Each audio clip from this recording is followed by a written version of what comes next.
नमस्कार। आरएससीआईटी परीक्षा की तैयारी करने के लिए आज के हमारे इस वीडियो में हमने बहुत ही मोस्ट इम्पोर्टेंट प्रश्न उत्तरों को शामिल किया है। आज की हमारी क्लास बहुत ही महत्वपूर्ण क्लास है।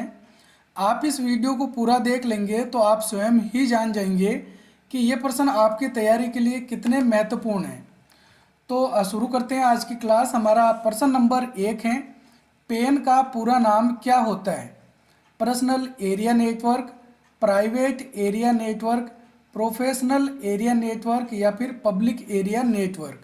तो इसमें सही उत्तर है ए, पर्सनल एरिया नेटवर्क। इसका उदाहरण हम ले सकते हैं ब्लूटूथ, जो कि एक पर्सनल एरिया के लिए काम में ली जाती है। नेटवर्क से संबंधित कुछ और शब्द हैं, जैसे लेन, मैन और वेन सबसे ज़्यादा प्रचलित हैं। तो लेन, मैन, वैन और पेन, इनकी जो फुल फॉर्म है वो भी आपको अच्छे से याद रख लेनी है। यहाँ से पेन की full form personal area network, LAN के लिए local area network, metropolitan area network और वाइड एरिया नेटवर्क। तो ये आपको अच्छे से याद रख लेना है। अगला प्रश्न नंबर 2 है, 3D प्रिंटर का क्या उपयोग है?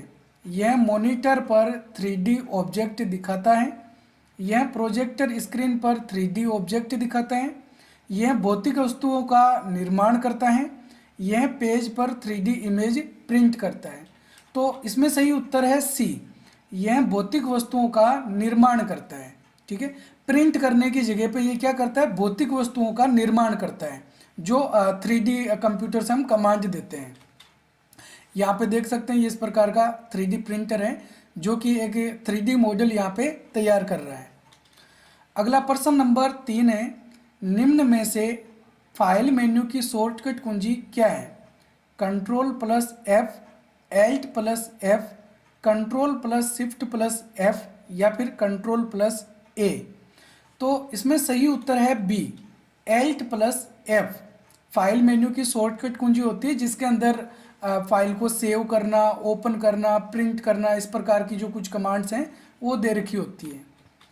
अगला प्रश्न नंबर 4 है, कंप्यूटर को प्रोजेक्टर से जोड़ने के बाद दोनों पर अलग अलग स्क्रीन दिखाने के लिए कौन सा विकल्प चुनना होगा? PC screen only, duplicate, extend या फिर सेकेंड स्क्रीन ओनली। तो इसमें सही उत्तर है सी, एक्सटेंड। जब हम कंप्यूटर की स्क्रीन पर यानी कंप्यूटर मॉनिटर पे कुछ अलग दिखाना चाहते हैं और प्रोजेक्टर पर कुछ अलग दिखाना चाहते हैं, तो उसके लिए हम एक्सटेंड वाला जो ऑप्शन है वो काम में लेते हैं। और जो पीसी स्क्रीन ओनली है, जैसे कि नाम से ही पता चल रहा है, तो इसके द्वारा केवल कंप्यूटर की स्क्रीन दिखाई देती है, यानी प्रोजेक्टर पर कोई स्क्रीन दिखाई नहीं देगी। और जब डुप्लीकेट वाला ऑप्शन चुनते हैं तो जो स्क्रीन हमको कंप्यूटर पे दिखाई देती है वही सेम प्रोजेक्टर पे दिखाई देगी। सेकेंड स्क्रीन ओनली में केवल प्रोजेक्टर वाली स्क्रीन दिखाई देती है, कंप्यूटर पे कुछ भी दिखाई नहीं देता है। अगला प्रश्न नंबर 5 है, आमतौर पर मिनिमाइज, मैक्सिमाइज और क्लोज बटन किस पट्टी में दिखाई देते हैं? Task bar, menu bar, title bar या फिर स्टेटस बार। तो इसमें सही उत्तर है सी, टाइटल बार। जब भी हम कोई सॉफ्टवेयर ओपन करते हैं तो सबसे ऊपर वाली पट्टी के अंदर राइट साइड में हम देख सकते हैं ये 3 बटन होते हैं, मिनिमाइज, मैक्सिमाइज और क्लोज। अगला प्रश्न नंबर 6 है, एमएस एक्सेल 2019 की वर्कशीट के सभी डेटा को एक ही पेज पर प्रिंट करना हो तो कौन सा विकल्प चुन सकते हैं? No scaling, fit sheet on one page, fit sheet on multiple pages या फिर मर्ज एंड सेंटर। तो इसमें सही उत्तर है B, fit sheet on one page वाला जो ऑप्शन है वो हमको एक्सेल के अंदर सेलेक्ट करना होता है, जिसके द्वारा पूरी सीट पर हमने कहीं पे भी कुछ डेटा लिख रखा है वो हमारा एक ही पेज के अंदर प्रिंट होगा। नेक्स्ट प्रश्न नंबर 7 है, डॉट मैट्रिक्स और डेजीविल इनमें से किस प्रकार के प्रिंटर हैं? Impact printer, non impact printer, laser printer या फिर इंकजेट प्रिंटर। तो इसमें सही उत्तर है ए, इम्पैक्ट प्रिंटर। प्रिंटर दो प्रकार के होते हैं, इम्पैक्ट प्रिंटर और नॉन इम्पैक्ट प्रिंटर। तो जो इम्पैक्ट प्रिंटर हैं वो आप कागज़ पर किसी न किसी तरीके से हैमर से वार करके प्रिंट करते हैं, यानी हमला करते हैं। और जो नॉन इम्पैक्ट प्रिंटर हैं वो इस तरीके से हमला नहीं करते हैं पेज पे। हमला करने का मतलब है किसी न किसी प्रकार से वार किया जाता है। अगला प्रश्न नंबर 8 है, निम्न में से पॉइंटिंग डिवाइस कौन सा है? मॉनिटर, प्रिंटर, माउस या फिर कीबोर्ड? तो इसमें सही उत्तर है सी, माउस। माउस एक पॉइंटिंग डिवाइस होता है।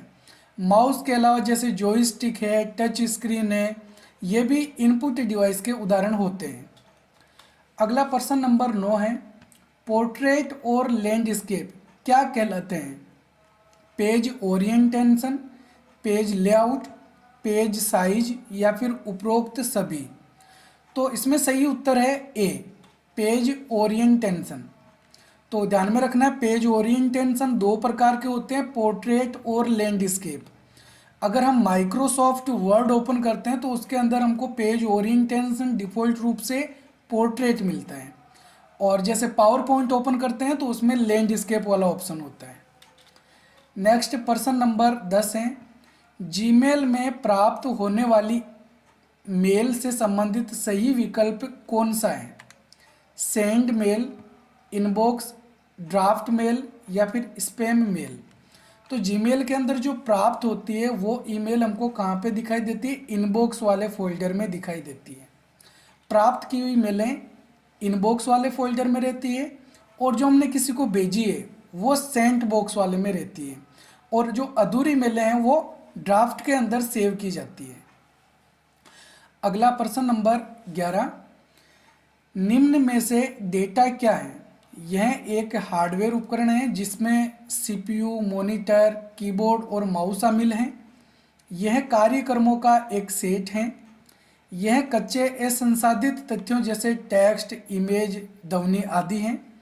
यह एक कंप्यूटर का प्रकार है। तो इसमें सही उत्तर है सी, यह कच्चे असंसाधित तथ्यों जैसे टेक्स्ट, इमेज, ध्वनि आदि हैं। अगला प्रश्न नंबर 12 है, निम्न में से कौन सी सोशल नेटवर्किंग वेबसाइट्स हैं? फ्लिपकार्ट, अमेजोन और स्नैपडील, गूगल, बिंग और याहू, फेसबुक, इंस्टाग्राम और लिंक्डइन, क्रोम, मोजिला और सफारी? तो इसमें सही उत्तर है सी, फेसबुक, इंस्टाग्राम और लिंक्डइन। यह सोशल नेटवर्किंग वेबसाइट के उदाहरण हैं। अगला प्रश्न नंबर 13 है, कंप्यूटर से जुड़े उपकरण को चलाने और नियंत्रित करने के लिए इनमें से किसकी आवश्यकता होगी? वेब ब्राउज़र की, प्रोसेसिंग डिवाइस की, डिवाइस ड्राइवर की, उपरोक्त में से कोई नहीं? तो इसमें सही उत्तर है सी, डिवाइस ड्राइवर की। जब हम कंप्यूटर से कोई डिवाइस कनेक्ट करते हैं तो उसका ड्राइवर यानी उसका सॉफ्टवेयर उसमें इंस्टॉल करना ज़रूरी होता है। जैसे मान लो हम प्रिंटर अटैच करते हैं, स्कैनर अटैच करते हैं, या बारकोड रीडर जो है वो इसके अटैच करते हैं। तो इस प्रकार के कोई भी डिवाइस जब हम अटैच करते हैं तो उसका जो डिवाइस ड्राइवर है वो हमारे कंप्यूटर में इंस्टॉल होना ज़रूरी है, तभी वो जो डिवाइस है वो सही से काम कर पाएगा। अगला प्रश्न नंबर 14 है, इनमें से कौन से कैरेक्टर का ईमेल एड्रेस में विशेष महत्व होता है? @ हैज, डॉट या फिर डॉलर का चिन्ह?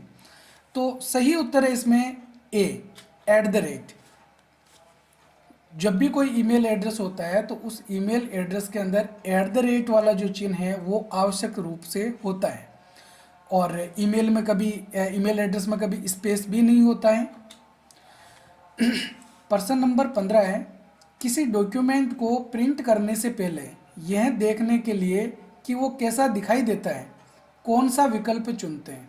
Save as, print preview, web layout view या फिर ड्राफ्ट व्यू? तो इसमें सही उत्तर है बी, प्रिंट व्यू।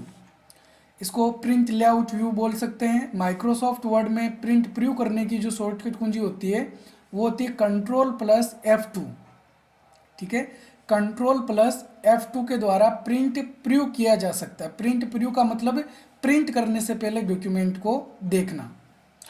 और वैसे माइक्रोसॉफ्ट वर्ड का जो पेज है उसको डिफ़ॉल्ट रूप से प्रिंट लेआउट व्यू के अंदर ही रखा जाता है, जिसमें पेज जिस तरीके से प्रिंट होगा हमको वैसा पेज पहले ही दिखाई देता है। अगला प्रश्न नंबर 16 है, निम्न में से सेव एज विकल्प का प्रयोग किस लिए किया जाता है?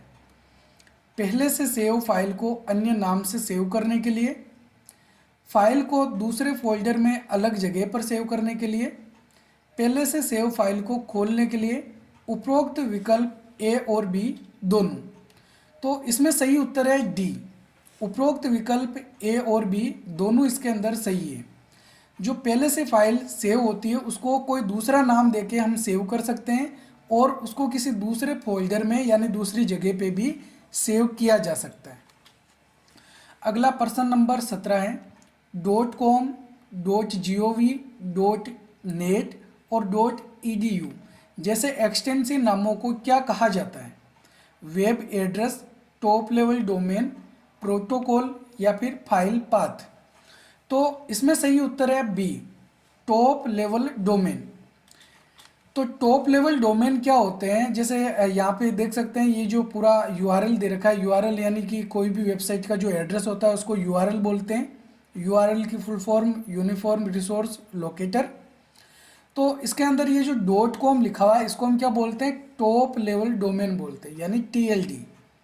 और जैसे ये गूगल दे रखा है तो ये क्या होता है? डोमेन, या इसको सेकेंडरी डोमेन भी कहा जाता है। और www इसको क्या बोलते हैं? सब डोमेन। www की full form world wide web. और HTTP या HTTPS ये प्रोटोकॉल होता है, hyper text transfer protocol secure. अगला प्रश्न नंबर 18 है, ईमेल में BCC की फुल फॉर्म क्या होती है? Blue carbon copy, black carbon copy, blind carbon copy या फिर ब्लैक कार्बन कॉपी। तो इसमें सही उत्तर है सी, ब्लाइंड कार्बन कॉपी। BCC के अंदर जो हम ईमेल एड्रेस लिखते हैं इनको ये नहीं पता चलता है कि मेरे अलावा और किन किन लोगों को ईमेल भेजी गई है। यानी कि अगर हम किसी व्यक्ति का ईमेल एड्रेस गोपनीय रखना चाहते हैं तो उसको हम BCC के अंदर लिख सकते हैं। जितने भी ईमेल एड्रेस BCC में लिखे हुए रहेंगे वो बाकी लोगों को दिखाई नहीं देते हैं। 2 के अंदर कम से कम एक ईमेल एड्रेस लिखना अनिवार्य होता है। CC का मतलब होता है कार्बन कॉपी और BCC का मतलब ब्लाइंड कार्बन कॉपी। अगला प्रश्न नंबर 19 है, MS वर्ड में जूम इन जूम आउट करने के लिए कौन से विकल्प का प्रयोग करते हैं? रूलर बार, जूम स्लाइडर, बुकमार्क या फिर format painter.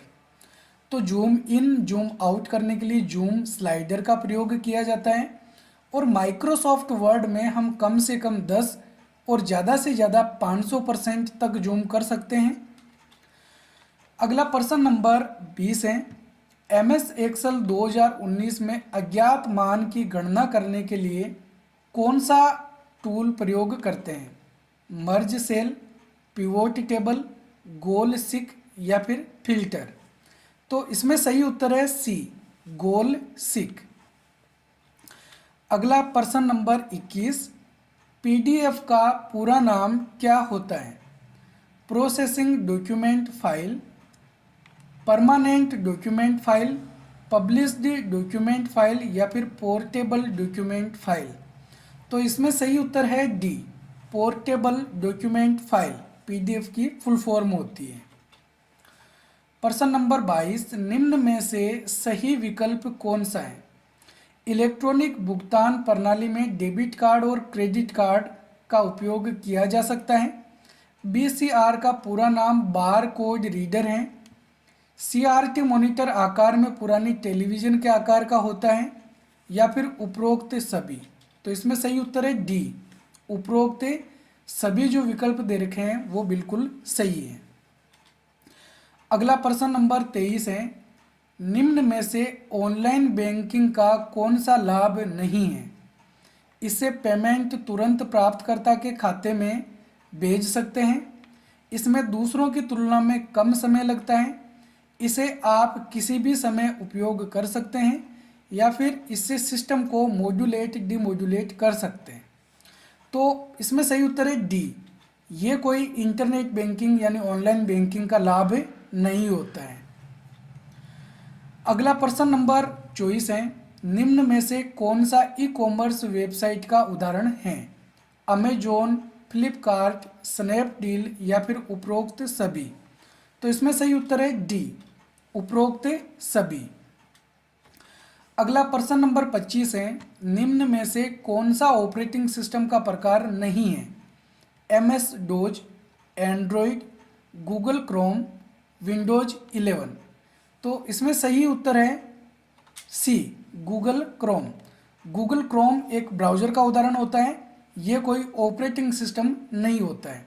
MS dose operating system है, हालांकि वर्तमान में ऑपरेटिंग सिस्टम इतना ज़्यादा प्रचलन में नहीं है, लगभग ना के बराबर इसका यूज किया जा रहा है। और एंड्रॉयड जो है वो मोबाइल का एक ऑपरेटिंग सिस्टम होता है। विंडोज 11 अभी लेटेस्ट जो ऑपरेटिंग सिस्टम है उनमें से एक है। MS डोज की फुल फॉर्म है माइक्रोसॉफ्ट डिस्क ऑपरेटिंग सिस्टम। अगला प्रश्न नंबर 26 है, खाली स्थान सुपर स्क्रिप्ट और खाली स्थान सब स्क्रिप्ट के उदाहरण हैं। तो इसमें देखना है कि सब स्क्रिप्ट कौन सा है और सुपर स्क्रिप्ट कौन सा है। तो सुपर स्क्रिप्ट का मतलब होता है टेक्स्ट को सबसे ऊपर रखना, जैसे कि यहाँ पे इनमें से देख सकते हैं ये जो विकल्प हैं इन दोनों में सी और डी के अंदर सबसे ऊपर जो टेक्स्ट है वो लिखे गए हैं और सब स्क्रिप्ट में नीचे लिखे जाते हैं। तो यहाँ पे देख सकते हैं सही आंसर होगा डी। एक्स में जो फर्स्ट वाला जो 2 है वो यहाँ ऊपर लिखा हुआ है और इसमें 2 नीचे लिखा हुआ है, इसलिए इसमें सही आंसर ये होगा। अगला प्रश्न नंबर 27 है, गूगल मैप्स का क्या उपयोग है? स्थान का पता लगाने के लिए, ईमेल को पढ़ने के लिए, फाइल स्थानांतरण करने के लिए या फिर मोबाइल में ऐप्स को इंस्टॉल करने के लिए? तो गूगल मैप्स का प्रयोग किस लिए किया जाता है? स्थान का पता लगाने के लिए। ए इसमें सही आंसर होगा। आपने भी कभी न कभी गूगल मैप्स का प्रयोग किया होगा किसी जगह को ढूंढने के लिए या फिर किसी जगह तक पहुंचने के लिए।